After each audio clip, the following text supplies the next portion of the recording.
ఈ ఫోన్ కొనడానికి నేను ప్రయత్నం చేశాను. ఇక్కడ ఆ ఈఎంఐ లాక్ అనేది పడిపోయింది.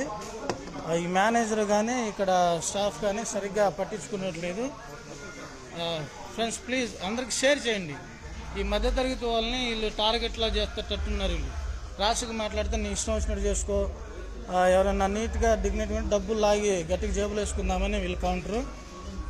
అందరు షేర్ చేయండి, దీన్ని కొంచెం పబ్లిష్ చేయండి. నాదేం చిన్న ఫోన్ అయినా కావచ్చు, కానీ ఇది మోసం మాత్రం చాలా హడావుడిగా జరుగుతుంది కాబట్టి దీన్ని గమనించండి.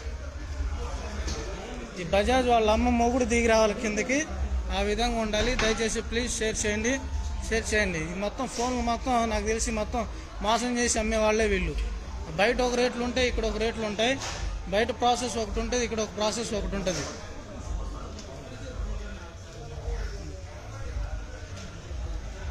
అంతే కదా బాబాయ్, అంతే కదా చేయాలి.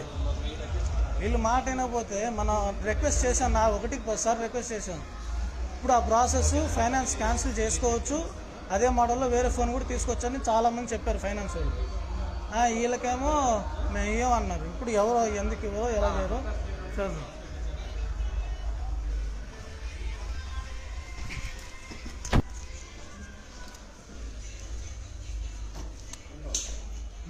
లైవ్ చేస్తున్నాం.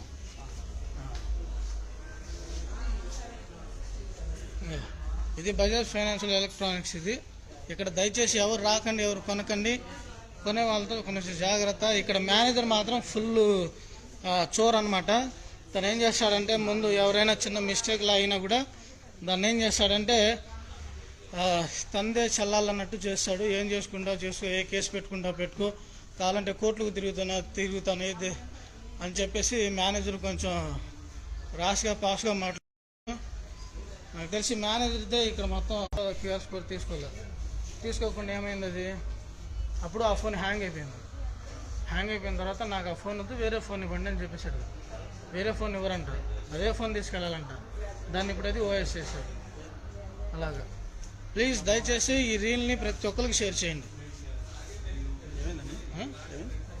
అదే మొన్న రెడ్మీ ఫోన్ తీసుకోవడం వచ్చాను. ఫోన్ తీసుకుందామని వస్తే అది ప్రాసెస్ బిల్ మొత్తం కంప్లీట్ అయిపోయిన తర్వాత లాస్ట్లో ఇక్కడ స్కాన్ చేయాలి బజాజ్ లాక్ కీ కోసం. అది స్కాన్ చేస్తుంటే ఆ ఫోన్ అక్కడే స్టక్ అయిపోయింది. అది ఫైనాన్స్లో కదా? ఫైనాన్స్లో కాదు కదా, వాళ్ళ యాప్తో ఉంటుంది. యాప్లో కాదు, అది యాప్తో కాదు సంబంధం, ఫోన్తో సంబంధం. ఇప్పుడు అక్కడ స్టక్ వచ్చింది, అది హ్యాంగ్ అయిపోయింది. అప్పుడుది తర్వాత రోజు దాకా అది సరిగ్గా పని చేయలేదు. మీ దగ్గరే ఉంది అది ఫోన్. అయితే నేనేమన్నానంటే ఆ ఫోన్ అయితే నాకు వద్దు, నాకు అదే మోడల్లో వేరే పీస్ ఇవ్వండి.